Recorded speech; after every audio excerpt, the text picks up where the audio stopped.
bubuhayin pa namin kayo.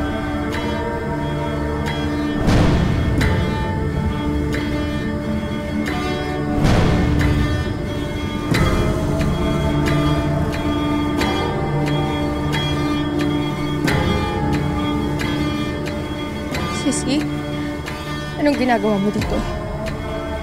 Sino yung kasama mo? Alam ko nang makikipagkita ka kay Amira, Maxine. I'm sorry, Sissy.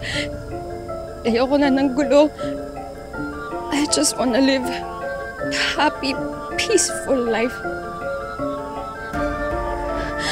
Kaya ilalaglag mo yung pamilya mo?